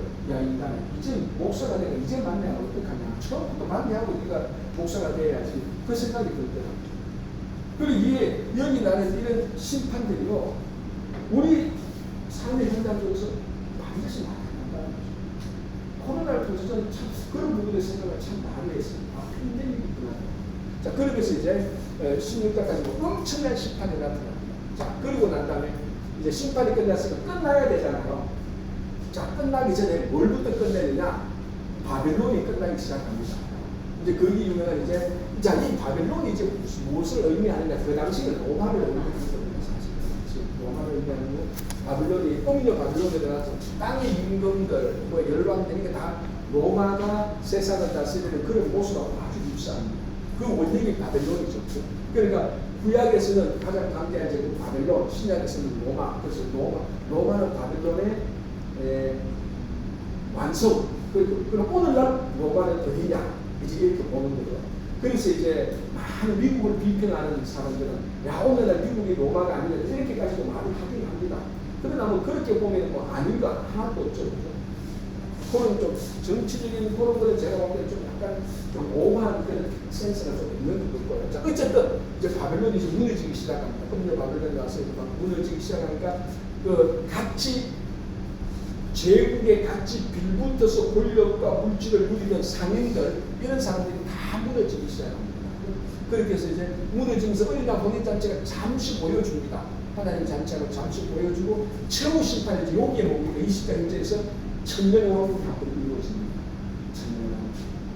천년 왕국이 이루어지면서 이제 그게 이제 뭐 후천년, 전천년, 무천년 이렇게 나오는데 거기에 대해서 제가 볼 때는 거기에 대해서 너무 목숨을 걸지 않아도 됩니다. 전천년설이 말이라고 후천년설이 자 전천년설은 천년이 앞에 나오는 겁니다. 뒤에 나오는 겁니다. 그 뒤에 나오는 게 전천년설입니다. 후천년설은 천년이 앞에 나옵니다. 왜 헷갈리니까 앞에 나와서 중심을 하는데 어쨌든 앞에 나오는 환란 앞에 나오는 뒤에 나오는 무천년설은 뭡니까? 그게 이제 다 이게 우리나라 말에 보면 무천년설은 예수님이 오실 때부터 지금까지 계속 천년왕국을 흐르고 있다는 말이에요. 그리고 그게 왜 천년왕국이냐 말하고 할 때 예수님께서 사탄의 문제를 이미 무너뜨렸기 때문에 지금 천년왕국이 진행 중이에요. 그러니까 이 생각이 해석이 너무너무 다른데 어느 게 맞냐? 아직 정답은 없습니다. 정답은 없습니다. 그러나 이제 대체로 전천년설하고 무천년설의 사람들이 많이 온조를 하죠. 그러나 그건 뭐 우리가 이제 요한계시록 전구주를 연구하는 사람들이 어쨌든 여기서 천년왕국이 한번 이루어집니다. 20장 요 부분에. 요때 중요한 게 뭐냐면은 용과 사단을 결합시키는 겁니다. 자, 요한계시록 20장 한번 보시기 바랍니다. 여기서 왜 중요한가? 요한계시록 20장 보시기 바랍니다.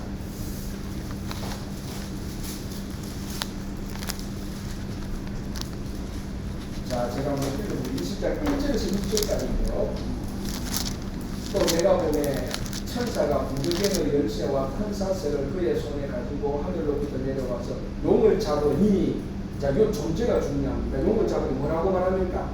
옙뱀이요 마귀요 사탄을 잡아 사탄이라 잡아서 천년 동안 결박한 자, 이 명칭 중 용 옙뱀이 뭐죠?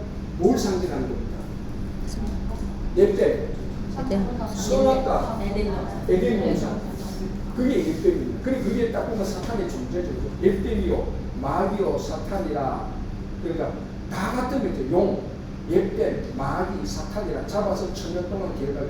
여기서 이제 그 요한계시록에 나오는 사탄의 상징이었던 옙뱀이 결박되는 것이 우리한테 보여주고 이 부분이 중요하죠. 자, 천년 동안 왕노릇 하니 자, 그리고 잠시 동안 또 풀려납니다. 이 사람들이 존재가 풀려나고 왕노릇 하다가 다시 한번 또 보시죠. 20장 7절 천년이 참에 사탄이 유혹에서 놓여 나와서 곡과 사람 백성 곡과 마국을 미혹하고 그와 싸움을 붙이니 그 수가 바다에 모래와 같다 해서 또다시 전쟁이 한번 대판 일어난 거예요. 그러니까 이제 복잡해요. 사실 몇 번 전쟁이 일어나요. 자, 일어난 다음에 이제 마지막으로 갑니다. 그래서 20장 21절 11절 또 내가 보니 크고 흰 보좌와 그의 앉으신 이를 보니 땅과 하늘이 그 앞에서 피하여 가는데 없다. 이제 마지막으로 가는 데서 보시죠. 20장 14절 사망과 꿈꾸도 불못에 던져지니 이것은 둘째 사망과 불못이라 누구든지 생명책에 기록되지 못한 자는 불못에 던져집니다. 그래서 이제 완전히 이제 끝나는 겁니다.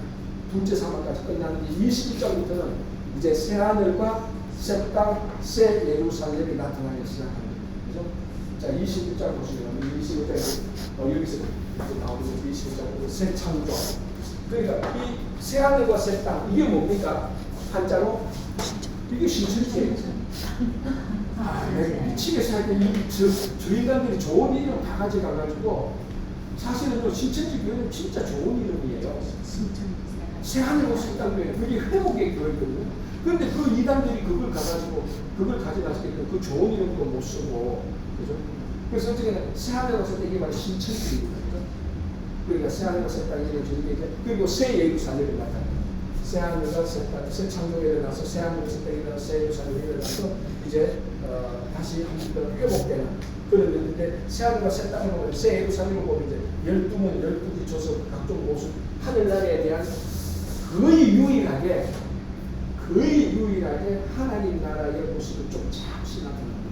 우리 성경에서 우리가 죽고 나가는 영원히 살아있는 하나님 나라의 모습에 대한 기록은 거의 없습니다. 있습니까? 어디에? 거의 없어요. 그런데 요한계시록에 약간씩 흔적들이 나타나요. 거기 보면 이제 여기 보면 세아리스탄 21장 10절부터 성령으로 나를 내리고 그 높은 산에 올라가 하나님께 하나님께 거룩한 산 새 예루살렘을 보니 하나님의 영광에서 그 성의 빛이 지극히야 보석 같고 배옥과 수정같이 말이야 하나님 나라의 모습을 좀 설명을 하고 있습니다. 그래서 크고 높은 성곽이 있고 12문이 있는데 그 문에 12천사가 있고 그 문들 위에 이름을 써서 이스라엘 자손 12지파이들이 이제 하늘나라 모습을 보여줍니다. 물론 우리가 선지자들이 잠시 봤던 하나님의 모습이 잠시 좀 있습니다. 아까 여기서 4장 5장에서도 하나님의 모습이 약간 나타나요. 그러니까 요한계시록에 오면은 하나님 우리가 영원한 생명을 사는 하나님의 모습이 약간 좀 나타납니다. 아주 일부분이에요. 그런데 이제 제가 다 부인하는 건 아니지만 많은 사람들이 하나님 나라 가까운 이제 영상이 많이 있는데 여러분 그런 동영상 볼 때는 진짜 많이 조심하셔야 된다는 걸 저는 좀 얘기하고 싶습니다. 다 들어보면은 다 신기하고 들어보면은 다 영적인 거고 들어보면 다 뭐 있어 보이는 것들인데 굉장히 우리가 좀 조심해야 될 필요성이 있다고 생각을 합니다. 요한계시록에 나타나는 그 모습하고 이렇게 보면 자, 그래서 12도 이제 하늘나라 모습이 좀 나타나고요. 자, 이제 막 이제 21장으로 넘어가고 22장에 가면 보십시오. 또 그가 수정같이 맑은 생명수의 강을 내게 보이게 하나님과 어린 양의 보좌로부터 나와서 길 가운데로 가더라 좌우에 생명나무가 12가지를 내고 이거 무슨 모습이죠? 그렇죠. 신락을 했던 것이 복락을 되는 거죠. 에덴 동산의 모습하고 비슷합니다. 그래서 창세기 1장에서 1장, 2장, 3장, 창세기 3장에서 잃어버린 그 에덴 동산이 드디어 요한계시록 22장에서 회복되고 있습니다. 요런 걸 가지고 우리가 전율적 샬롬이라고 하는 샬롬이 이루어지죠. 평강, 샬롬이 이루어지죠. 물론 유대인들은 아직 이걸 믿지 않지만 우리 예수 그리스도를 믿는 우리들은 이 요한계시록에 나오는 샬롬을 믿고 있습니다. 자, 보시죠. 거기 22장 3절 다시 저주가 없다. 다시 저주가 없고 하나님과 어린 양의 보좌로 나온 게 있다. 그리고 5절 다시 밤이 없다. 굉장히 밤이 없다 해서 아무리 없다 어디 없다 그런 말을 마찬가지입니다. 자, 이렇게 해서 이제 새 하늘과 새 땅 새 예루살렘이 이제 회복되고 자 이제 이런 것을 다 보여줬습니다. 보여주고 난 다음에 이제 메시지를 주는 것을 20장 18절 내가 이 두루마리의 예언의 말씀을 듣는 모든 사람에게 증언하노니 만일 누구든지 이것들 외에 더하면 하나님이 이 두루마리에 기록된 재앙을 그에게 대하실 것이고 만일 누구든지 이 두루마리의 예언의 말씀에서 제하여 버리면 하나님이 이 두루마리에 기록된 생명나무와 및 거룩한 성에 참여할 것을 제하여 버리시다. 그래 이 말씀을 들으면서 물론 여기서 말하는 구체적으로는 요한계시록만은 말하지만 우리가 우리를 더 넓힐 수 있죠. 하나님의 말씀 전체로 볼 수 있죠. 하나님의 말씀 전체에 더해도 안 되고 빼도 안 되죠. 자, 여러분들은 더하고 있습니까? 빼고 있습니까? 어떤 것 됩니까? 예, 뭐 다 우리 뺏는 건 다 똑같을 거예요. 뺏는 거 뭐 다 똑같은 것만 다 뺏을 거예요. 뭡니까? 불편하고 힘들고 원수 사랑 빼고 이런 거 빼고 뭐 십자가에서 나를 따라 그것도 빼고 그죠? 아까 저 요한계시록에 나왔던 뭐 믿음과 인내 그것도 빼고 다 빼고, 그죠? 그러니까 빼면 안 된다 그랬습니다. 빼지 말고 더하는 것도 안 돼. 자기 생각을 자꾸 더하는 게 아니에요. 자, 이제 마지막으로 이제 요한계시록 봐야 될 게 이제 중요하게 나오는 20절. 이것들을 증언하시니가 하겠습니다. 내가 진실로 속죄오리라 하시거든 아멘 주 예수여 어서 오시오. 이게 뭐죠? 그 유명한 마라나타. 그래서 초대교회 교회들, 아까 7교회 교회들은 이 소망을 가지고 사는 겁니다. 아까 7교회 교회 봤죠? 다 환난과 고난과 핍박 가운데 다 살고 있었던 사람입니다. 로마로부터 핍박받고 유대인으로부터 핍박받고 이런 사람들의 소망이 뭐예요? 주님께서 오시면은 이 오해도 필고 우리가 배신받은 것도 회복되고 모든 것이 다 회복된다는 그 소망이 있는 거예요. 그래서 이 사람들을 만날 때마다 마라나타라고 이렇게 이제 인사를 쓰고 있죠. 지금 진짜 마라나타입니까? 제가 볼 때는 다는 아니거든요.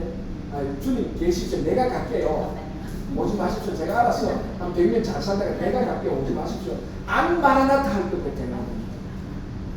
옛날에 제가 대학교 다닐 때 이런 얘기가 있었습니다. 뭐 아직도 우리 대한민국의 우리의 소원은 통일 아닙니까?